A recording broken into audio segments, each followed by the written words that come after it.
I'd like to start, please, with you, Mr. Bock. When we talk about the future of cohesion policy, where do you see room for improvement of the policy? What needs to change? Thank you. First of all, I would like to congratulate again all of you for your participation in the debates and your insights on the topic. And because it's quite late, I will start my answer asking you to try to have an answer to my question. Can you imagine a Europe without cohesion? Can you imagine a Europe without single market? Just reflect on that. And for myself, I'm just thinking about the last century. With 2 world wars, we had a Europe without cohesion. And let's think more. Entire history of Europe was a Europe without cohesion. And we know what was happening. So first of all, it's important for us to understand the importance of the cohesion policy for the future and to support it, having in mind the previous experience in Europe. And here I want to talk to the young generation because I see here a lot of young people. It's about your future. And your colleagues from Ukraine, unfortunately, 1 year ago, they were like you, in front of the computer, talking about the future. And next day, they had to take the Kalashnikov to go on the front, and some of them are dead. And here, it's about the future. And do not take cohesion policy for granted, as we do not take democracy for granted. So from that perspective, there is a direct link between democracy and cohesion policy. Because a Europe without cohesion is the beginning of the end of the European Union. It's the closing, is the opening door, as the Brexit was not a long time ago in Europe. Imagine a Europe without cohesion, and we'll see what might happen. So, fighting for cohesion policy, it's a fight for democracy in Europe, and for our common future in a democratic way of life. We cannot imagine that European way of life without cohesion. We cannot imagine a Europe without cohesion because a Europe without cohesion would be a divided Europe. And as I said, from a divided Europe to the end of Europe is just a step. And the next step, we saw what is happening around us.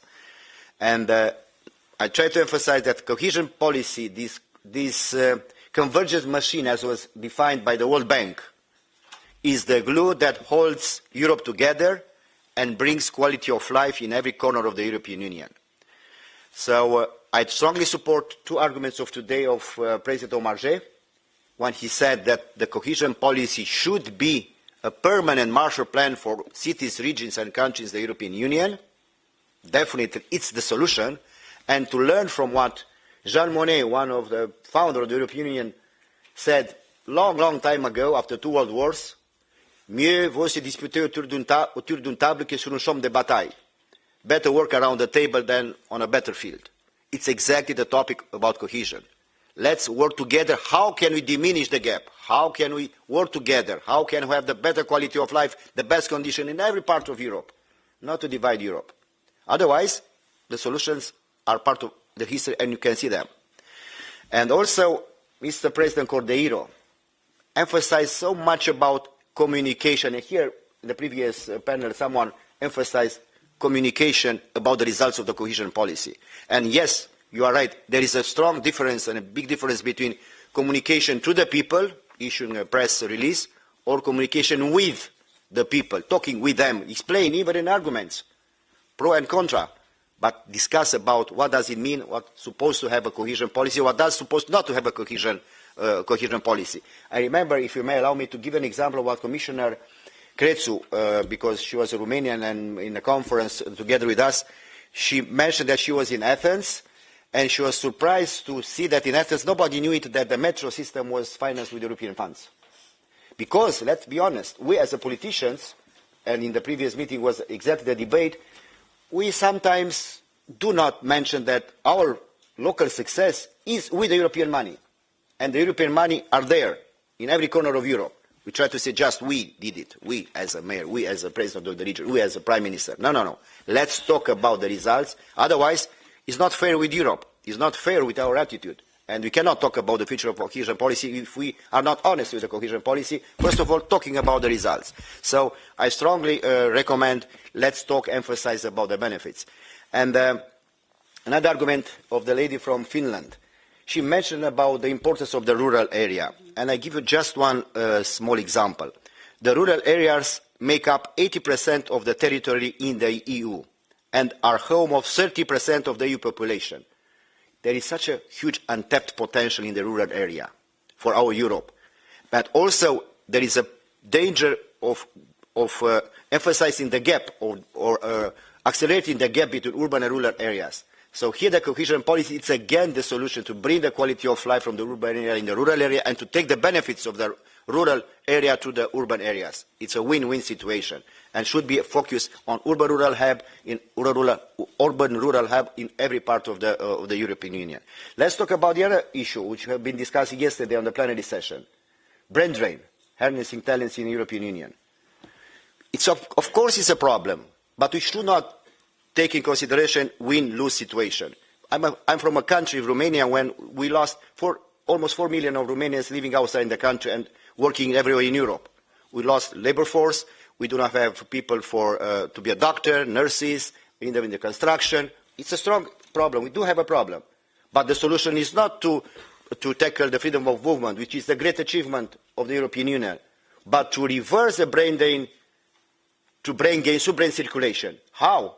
Improving the conditions, quality of life, infrastructure with European money, with European funds, and to reverse the brain drain to brain gain. Because we have to approach, we are in the same boat.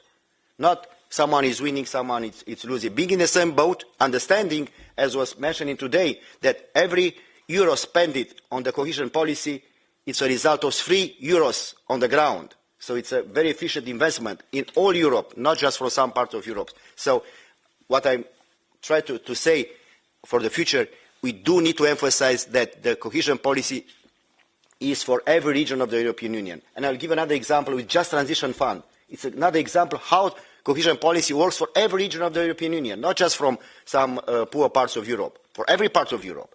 Look about automotive regions situation. It's exactly working for the entire European Union. So let's think in this win-win situation that we are in the same boat and have to work together. And if you ask me to give you just one last comment about the future, definitely we need to continue strengthening economic, social and territorial cohesion in the coming years. Absolutely correct. And the second argument, I would add digital cohesion. We are talking about economic, social and territorial cohesion. Let's not forget about digital cohesion. It's new, but it's really happening on the ground. Because if you are making the gap worse in the digital cohesion, that will affect the quality of life in our Europe. So I'll take digital cohesion as a part, I'll take on board on the cohesion policy. Last but not least, flexibility. Someone was mentioning on the table before, flexibility. And I'll give another example. Cohesion policy funds, in this very moment, 5 regulations, 708 pages. Recovery and resilience facility, 1 regulation, 58 pages. So there is a huge room for improvement in order to diminish the burden, to diminish the bureaucracy, and to be more efficient on the ground, to provide to our citizens concrete results timely and in a better way. Look, we are in 2023, and we even didn't start the program 2021-2027. So we need more flexibility and to respond directly, quickly, because if we are applying the program 2021-2027 in 2030, we will miss the results. So it's important to stay on time and to have concrete and flexibility on the ground, of course, with the best respect for European euro. Every euro paid by the European citizen should be spent in a very transparent, concrete and efficient way. But again, not on the other way around with a lot of bureaucracy and problems. I told you at the beginning, if you give the microphone to a politician, your duty is to stop him and not to... Thank you so much. We have the time, don't worry. We have the time and a bit of flexibility. These will be my famous last words, I'm sure.